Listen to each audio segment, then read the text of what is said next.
नमस्कार। आज हम एल इन दी ट्रेड टेस्ट 2024 के इलेक्ट्रिशियन 2 एनडीए के सैंपल क्वेश्चन पेपर सेट 3 को विस्तार से समझेंगे। इस वीडियो में हम 75 महत्वपूर्ण प्रश्नों के उत्तर और उनके पीछे की अवधारणाओं को सरल भाषा में प्रस्तुत करेंगे। परीक्षा में सभी प्रश्न समान अंक के हैं और कोई नकारात्मक अंक नहीं है। ये वीडियो उन छात्रों के लिए जो क्राफ्ट्समैन ट्रेनिंग स्कीम से है। किस मोटर में ये विशेषता वक्र है जैसा कि चित्र में दिखाया गया? इसका सही उत्तर है संची यौगिक मोटर। संची यौगिक मोटर की विशेषता वक्र उसे अन्य मोटरों से अलग बनाती है, जिससे वह विभिन्न लोड पर स्थिर गति बनाए रख सकती है। इस प्रकार की मोटर का उपयोग उन जगहों पर किया जाता है जहां लोड में लगातार बदलाव होता है। आगे हम जानेंगे कि मोटर की दूसरा प्रश्न है, चित्र में दिखाए अनुसार डीसी श्रृंखला मोटर का गति नियंत्रण किस प्रकार का है? इसका उत्तर है क्षेत्र समानांतर विधि। इस विधि में मोटर के फील्ड को समानांतर जोड़कर गति को नियंत्रित किया जाता है। ये तरीका मोटर की गति को कम या ज्यादा करने के लिए उपयुक्त है, खासकर जब मोटर पर लोड बदलता रहता है। इस विधि का उपयोग विभिन्न औद्योगिक अनुप्रयोगों में। तीसरा प्रश्न है, कौन सी डीसी मोटर पूर्ण भार सीमा के साथ काम करने के लिए डिजाइन की गई है? इसका सही उत्तर है विभेदक यौगिक मोटर। यह मोटर विशेष रूप से उन परिस्थितियों के लिए बनाई जाती है जहां मोटर को लगातार पूर्ण भार पर चलाना होता है। विभेदक यौगिक मोटर की डिजाइन उसे उच्च दक्षता और स्थिरता प्रदान करती है। आगे हम जानेंगे कि इस मोटर का उपयोग किन क्षेत्र। चौथा प्रश्न है, कहाँ डीसी मिश्रित मोटरों को प्राथमिकता दी जाती है? इसका उत्तर है अलग अलग लोड आवश्यकताओं के अनुसार नियत गति डीसी मिश्रित मोटर उन जगहों पर उपयोग होती है जहां लोड में बदलाव के बावजूद मोटर की गति स्थिर रहनी चाहिए। ये मोटर औद्योगिक मशीनों, क्रेन और लिफ्ट में आमतौर पर इस्तेमाल होती है। पांचवां प्रश्न है, भारी भार के अचानक भारित करने के लिए किस प्रकार की डीसी मोटर का उपयोग किया जाता है? इसका उत्तर है संची यौगिक मोटर। ये मोटर उच्च आरंभिक बलाघूर्ण प्रदान करती है जिससे भारी मशीनों को आसानी से स्टार्ट किया जा सकता है। संची यौगिक मोटर का उपयोग ट्रेनों, क्रेन और भारी औद्योगिक उपकरणों में किया जाता है। अठा प्रश्न है, खाद्य मिश्रण मोटर्स में किस गति नियंत्रण विधि का उपयोग किया जाता है? इसका उत्तर है श्रृंखला क्षेत्र टेपिंग विधि। इस विधि से मोटर की गति को आसानी से नियंत्रित किया जा सकता है जिससे खाद्य मिश्रण की गुणवत्ता बनी रहती है। ये विधि घरेलू और औद्योगिक खाद्य मिश्रण मशीनों में आम है। सातवां प्रश्न है, वाइंडिंग में टेप का उद्देश्य क्या है? इसका उत्तर है कंडक्टर लपेटे। वाइंडिंग में टेप का उपयोग कंडक्टर को सुरक्षित और इंसुलेट करने के लिए किया जाता है जिससे मोटर की कार्यक्षमता और सुरक्षा बढ़ती है। ये प्रक्रिया मोटर की लाइफ को बढ़ाने में मदद करती है। आठवां प्रश्न है, रिवाइंडिंग प्रक्रिया में ऑपरेशन क्या है? इसका उत्तर है वाइंडिंग तार काटना। रिवाइंडिंग के दौरान पुराने तार को हटाकर नया तार लगाया जाता है जिससे मोटर की कार्यक्षमता पुनः स्थापित होती है। ये प्रक्रिया मोटर की मरम्मत और रखरखाव में महत्वपूर्ण है। नौवां प्रश्न है, चित्र में दिखाए अनुसार किस प्रकार की आर्मेचर वाइंडिंग दर्शाई गई है? इसका उत्तर है प्रगतिशील लैप वाइंडिंग। ये वाइंडिंग मोटर की कार्यक्षमता और दक्षता को बढ़ाती है। प्रगतिशील लैप वाइंडिंग का उपयोग उन मोटरों में होता है जहां उच्च करंट की आवश्यकता होती है। 10वां प्रश्न है, प्रतिक्षेप के बाद आर्मेचर के लिए किस प्रकार का परीक्षण चित्रित किया गया है? इसका उत्तर है लघुपथित कुंडल परीक्षण। यह परीक्षण मोटर के आर्मेचर की गुणवत्ता और कार्यक्षमता को सुनिश्चित करने के लिए किया जाता है। सही परीक्षण से मोटर की लाइफ और प्रदर्शन बेहतर होता है। 11वां प्रश्न है, किस प्रकार के वाइंडिंग तार को सबमर्सिबल पंप मोटर्स को वाइंडिंग करने के लिए उपयोग किया जाता है? इसका उत्तर है पीवीसी कवर प्रकार। पीवीसी कवर तार पानी और नमी से मोटर को सुरक्षित रखता है जिससे मोटर की लाइफ बढ़ती है। 12वां प्रश्न है, डीसी कंपाउंड मोटर के घूर्णन की दिशा बदलने के लिए आर्मेचर धारा की दिशा बदलना बेहतर क्यों है? इसका उत्तर है मोटर विशेषताओं को बनाए रखने के लिए। इससे मोटर की कार्यक्षमता और स्थिरता बनी रहती है। 13वां प्रश्न है, यदि डीसी कंपाउंड मोटर चलने के दौरान 4 पॉइंट स्टार्टर का प्रारंभिक प्रतिरोध खुल जाए तो क्या होगा? इसका उत्तर है मोटर बंद हो जाएगी। यह सुरक्षा के लिए आवश्यक है ताकि मोटर में ओवर करंट या अन्य समस्या न हो। 14वां प्रश्न है, 4 पोल डीसी मोटर के आसन्न ध्रुवों की विपरीत ध्रुवता कैसे प्राप्त की जाती है? इसका उत्तर है धारा को विपरीत दिशा में प्रवाहित करके। इससे मोटर की कार्यक्षमता और स्थिरता बनी रहती है। 15वां प्रश्न है, शंट फील्ड कॉइल को डीसी 3 पॉइंट स्टार्टर में होल्डिंग कॉइल के साथ श्रृंखला में क्यों जोड़ा जाता है? इसका उत्तर है शंट फील्ड खुले होने की स्थिति में मोटर को सुरक्षित रखें। यह कनेक्शन मोटर की सुरक्षा के लिए आवश्यक है। 16वां प्रश्न है, गति नियंत्रण की कौन सी विधि डीसी शंट मोटर की निर्धारित गति से कम गति प्रदान करती है? इसका उत्तर है आर्मेचर नियंत्रण विधि। इस विधि से मोटर की गति को आसानी से नियंत्रित किया जा सकता है। 17वां प्रश्न है, गति नियंत्रण की कौन सी विधि डीसी श्रृंखला मोटर की रेटेड गति से कम गति प्रदान करती है?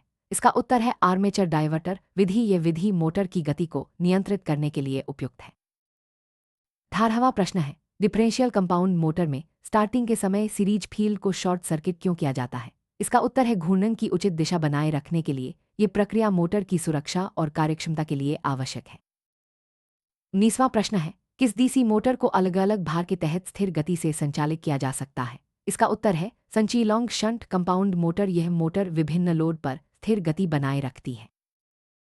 20वां प्रश्न है, डीसी शंट मोटर के साथ 3 पॉइंट स्टार्टर में 9 वोल्ट कॉइल को कैसे जोड़ा जाता है? इसका उत्तर है शंट क्षेत्र के साथ श्रृंखला में जुड़ा हुआ यह कनेक्शन मोटर की सुरक्षा के लिए महत्वपूर्ण है।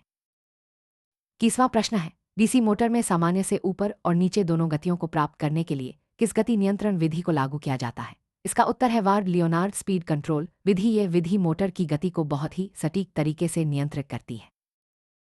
22वां प्रश्न है, 3 पॉइंट स्टार्टर के होल्डिंग कॉइल को शंट फील्ड के साथ श्रृंखला में क्यों जोड़ा जाता है? इसका उत्तर है फील्ड खुलने पर मोटर की सुरक्षा के लिए। यह कनेक्शन मोटर को ओवर करंट और अन्य समस्याओं से बचाता है। 23वां प्रश्न है, किसी कंपाउंड मोटर की विशेषताओं में परिवर्तन किए बिना उसके DOR को बदलने का बेहतर तरीका क्या है? इसका उत्तर है आर्मेचर करंट की दिशा बदले। इससे मोटर की विशेषता और कार्यक्षमता बनी रहती है। 24वां प्रश्न है, 3 पॉइंट स्टार्टर में 9 वोल्ट कॉइल का उद्देश्य क्या है? इसका उत्तर है बिजली गुल होने पर मोटर को डिस्कनेक्ट करने के लिए। यह मोटर की सुरक्षा के लिए आवश्यक है। 25वां प्रश्न है, कौन सी गति नियंत्रण प्रणाली शून्य से सामान्य से अधिक तक गति को एक आसान बदलाव प्रदान करती है? इसका उत्तर है वार्ड लियोनार्ड सिस्टम नियंत्रण। यह प्रणाली मोटर की गति को बहुत ही सटीक और स्मूथ तरीके से बदलती है। 26वां प्रश्न है, किस प्रकार की डीसी आर्मेचर वाइंडिंग में front pitch if back pitch इब से अधिक होती है? इसका उत्तर है रिट्रोग्रेसिव वाइंडिंग। यह वाइंडिंग मोटर की कार्यक्षमता को बढ़ाती है। 23वां प्रश्न है, प्रतिगामी तरंग वाइंडिंग के लिए औसत पिच की गणना करें। यदि आर्मेचर कंडक्टर की संख्या बराबर 14, स्लॉट की संख्या बराबर 7 और ध्रुवों की संख्या बराबर 2। इसका उत्तर है 6। गणना में सही फॉर्मूला का उपयोग करना आवश्यक है। 28वां प्रश्न है, वार्निशिंग से पहले नए रिवाउंड आर्मेचर को गर्म क्यों किया जाना चाहिए?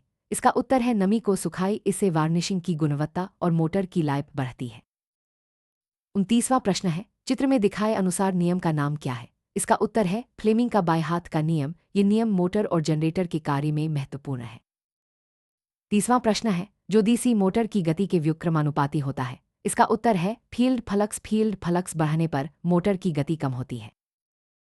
31वां प्रश्न है, सर्किट में दर्शाई गई गति नियंत्रण विधि का नाम क्या है? इसका उत्तर है आर्मेचर नियंत्रण विधि। यह विधि मोटर की गति को नियंत्रित करने के लिए उपयुक्त है। 32वां प्रश्न है, मोटर के वाइंडिंग लीड को इंसुलेट करने के लिए किसका उपयोग किया जाता है? इसका उत्तर है fibre sleeve. Fibre sleeve motor को सुरक्षित और टिकाऊ बनाती है।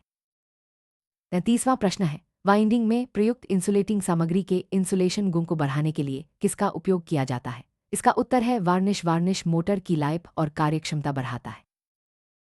34वां प्रश्न है, चित्र में दिखाए अनुसार परीक्षण का नाम क्या है? इसका उत्तर है ग्राउंडेड कॉइल टेस्ट। यह परीक्षण मोटर की सुरक्षा और कार्यक्षमता के लिए आवश्यक है। 35वां प्रश्न है, एक तरंग घायल 6 ध्रुव डीसी मशीन में कितने समानांतर पथ हैं? इसका उत्तर है 2। यह जानकारी मोटर की डिजाइन और कार्यक्षमता के लिए महत्वपूर्ण है। 36वां प्रश्न है, चित्र में दिखाए गए परीक्षण का नाम क्या है? इसका उत्तर है शॉर्टेड कम्यूटेटर परीक्षण। यह परीक्षण मोटर की सुरक्षा के लिए आवश्यक है। 39वां प्रश्न है, यदि कॉइल 1 का अंतिम लीड कम्यूटेटर सेगमेंट के माध्यम से एडजस्ट कॉइल 2 के शुरुआती लीड से जुड़ा है तो वाइंडिंग का नाम क्या है? इसका उत्तर है सिंप्लेक्स लैप वाइंडिंग। यह वाइंडिंग मोटर की कार्यक्षमता को बढ़ाती है। 30वां प्रश्न है, स्लॉट लाइनर के मुड़े हुए किनारों का नाम क्या है? इसका उत्तर है कफिंग। कफिंग मोटर की सुरक्षा और टिकाऊपन के लिए आवश्यक है। 49वां प्रश्न है, एसपी का विस्तृत रूप क्या है? इसका उत्तर है सेलिंग प्राइस। यह व्यापार और लेनदेन में महत्वपूर्ण है। 40वां प्रश्न है, आई किसको निरूपित करता है? इसका उत्तर है इंटरेस्ट। यह गणना और वित्तीय मामलों में उपयोग होता है। 41वां प्रश्न है, साधारण ब्याज में प्रिंसिपल को किस तरह से निरूपित किया जाता है? इसका उत्तर है पी। यह वित्तीय गणना में महत्वपूर्ण है। 42वां प्रश्न है, साधारण ब्याज में साल को कैसे दर्शाया जाता है? इसका उत्तर है एन। ये वित्तीय गणना में उपयोग होता है। 43वां प्रश्न है, किसी विशिष्ट कार्य या प्रक्रिया में विभिन्न मात्राओं और व्यय की गणना करने की विधि के लिए प्रयोग में ली जाने वाली शब्दावली क्या है? इसका उत्तर है आकलन। यह निर्माण और योजना में महत्वपूर्ण है। 44वां प्रश्न है, कौन सा प्राधिकरण दरों के अनुसूची को प्रकाशित करता है? इसका उत्तर है प्राइस कैटलॉग। ये व्यापार में दरों की जानकारी के लिए उपयोग होता है।